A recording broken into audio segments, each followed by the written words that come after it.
Bugün oyun dünyasından hem şaşırtıcı hem de birçok oyuncuyu hayal kırıklığına uğratan bir haberle karşınızdayız. Grand Theft Auto serisinin efsanevi devam oyunu GTA 6 resmi olarak 2026'ya ertelendi. Evet, yanlış duymadınız. Oyunun çıkış tarihi artık 26 Mayıs 2026. Peki neden ertelendi? Ne zaman açıklanmıştı? Oyunun içeriğinde bizi neler bekliyor? Hepsini detaylarıyla konuşacağız. Rockstar Games ilk GTA 6 fragmanını Aralık 2023'te yayınladığında oyun dünyası adeta yerinden oynamıştı.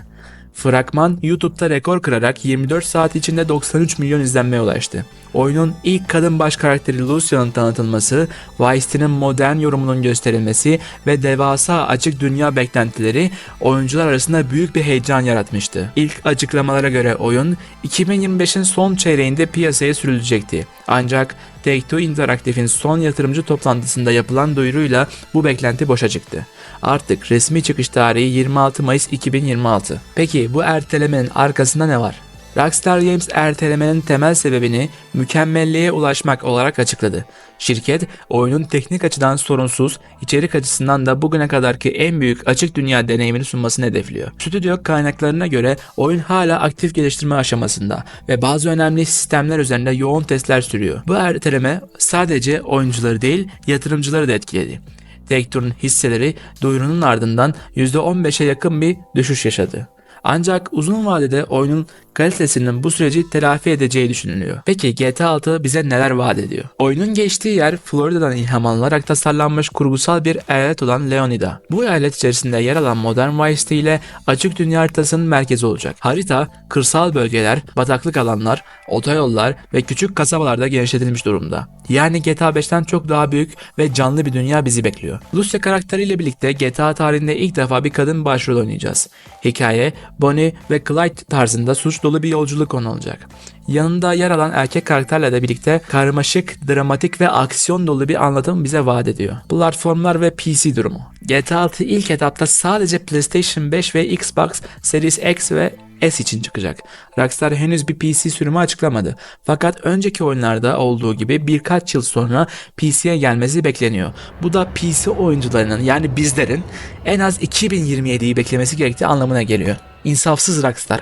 Bari erteliyorsun, PC sürümünü beraber çıkar ama asla çıkarmaz. Bu adamlar bu oyunu iki kez satmak istiyor çünkü. Çünkü şöyle düşünüyor. Elinde Amerikalısı, elinde PlayStation 5 de var, PC de var. Bir önce PlayStation 5'ten alıyor. Sonra PC'ye daha iyi grafikli, daha yüksek performans almak için. Sonra bir yıl sonra PC'ye çıktığında tekrardan PC'ye alıyor. Yani oyunu iki kez satıyor. En az iki kez satıyor. Yani bu adamlar öyle bir açgözlü ki arkadaşlar doymuyorlar. Keşke bu ertelemeyle beraber PC'ye de çıksa ve ben de PlayStation 5 almak için uğraşmasam. Ama maalesef ki PC'ye muhtemelen çok büyük bir ihtimalle çıkmayacak arkadaşlar. Lan bir de şimdi fark ettim. GTA 5 2013'te PlayStation 3'e çıktı. PlayStation 4 2013'e çıktı. Adamlar bir sene boyunca PlayStation 4'e oyunu portladı. Yani bir sene sonra 2014 yılında PlayStation 4'e GTA 5'i portladılar. Bir sene sonra bir geçti aradan. Bir sene sonra bir yıl boyunca da PlayStation 4 portunu PC'ye adapte ettiler. Yani 2 yıl sonra PC'ye geldi. Peki adamlar GTA 6 için de aynı şey yaparlarsa, yani şöyle söyleyeyim size arkadaşlar, PlayStation 5 dediğimiz konsol 2020 yılında çıktı. PlayStation 3 ile 4'ün arasında 7 yıl var. PlayStation 5'den 6'ya, yani PlayStation 6 2027 yılında çıkacaksa Rockstar 2026 yılında GTA 6'yı çıkaracak. Sonra bir sene boyunca PlayStation 6'ya port edecek.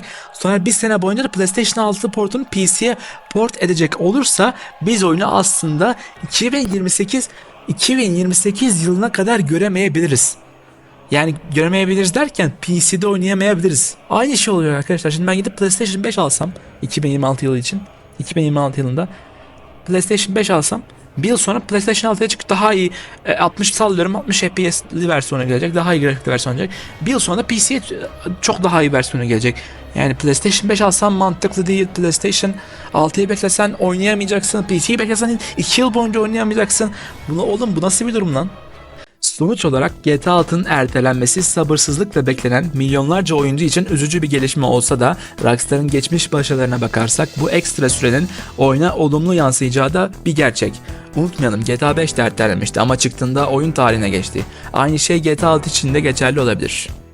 Aynı zamanda GTA 4 ve RDR2 de aynı şekilde planlanan çıkış tarihinden bir yıl daha sonra çıkmak zorunda kalmıştı. Bu yani kısacası alışık olduğumuz bir şeydi. Zaten birçok insan da çok büyük bir ihtimalle 2026'ya erteleneceğini, çünkü 2025'in sonunda gerek Borderlands 4 olsun gerek Mafia The Old Country olsun bu tarz Take-Two'nun, yine aynı şekilde Take-Two'nun oyunları çıkacağı için GTA 6 ile çakışacaklardı. Yani aslında bu oyunların 2025'in sonunda çıkacağını duyurmaları GTA 6'nın 2026'ya erteleneceğinin bir göstergesiydi arkadaşlar. Şimdi resmi olarak aslında açıklanmış oldu. Siz ne düşünüyorsunuz? Erteleme kararını mantıklı buluyor musunuz yoksa sabrınız kalmadı mı? Görüşlerinizi yorumlara yazmayı ve bu tarz güncel oyun haberleri için kanala abone olmayı unutmayın. Evet, geri döndüm arkadaşlar. GTA 6 ile beraber ben bunu bekliyordum. GTA 6'dan bir şey gelse de böyle resmi bir açıklama, ikinci fragman veya erteleme durumu gelse de geri döneceğim diye bahane bekliyordum. Bu video ile beraber geri dönmüş oldum ve sıradaki videoda size ufak bir spoiler vereyim. Last of Us Part 2 olacak arkadaşlar. Last of Us Part 2'nin gayet güzel bir incelemesini hazırladım. Metnini bitirdim. Seslendirmesi ve montajı kaldı. Seslendirmesi ve montajını bitirdikten sonra Last of Us Part 2'yi de birkaç gün içerisinde yayınlayacağım. Sizlerden tek isteğim destek arkadaşlar. Çünkü ben eğer YouTube'da aktif bir şekilde sevdiğim içerikleri üretmek istiyorsam buradan para kazanmak zorundayım. Eğer ben buradan para kazanamazsam mecburen gidip dışarı bir yerlerde çalışmak zorundayım. Ve ben bunu istemiyorum. Çünkü YouTube'da içerik üretmek istiyorum. Oynadığım oyunlara inceleme yapmak istiyorum. Ben YouTube'u bıraktığımdan beri kaç yıl, bir yıldan fazla zaman geçti. Neredeyse bir yıl olacak yani adam akıllı bu alakalı. Bir yıl boyunca ben oynadığım oyunların hiçbirine inceleme yapamadım. Çünkü öyle bir vaktim olmadı. Ve zaten oyunları hızlı bir şekilde bitiremedim. Benim için bırakmak, yani en azından ara vermek iyi oldu. Çünkü geçmişte oynamadığım çok fazla oyun vardı ve bunların hepsini oynama fırsatı oldu. Sizlerden tek isteğim desteğiniz arkadaşlar. En azından şu anda 1000 abone olursam para kazanmam açılacak. Tek isteğim bu. Bir sonraki videoda görüşmek üzere. Hoşçakalın.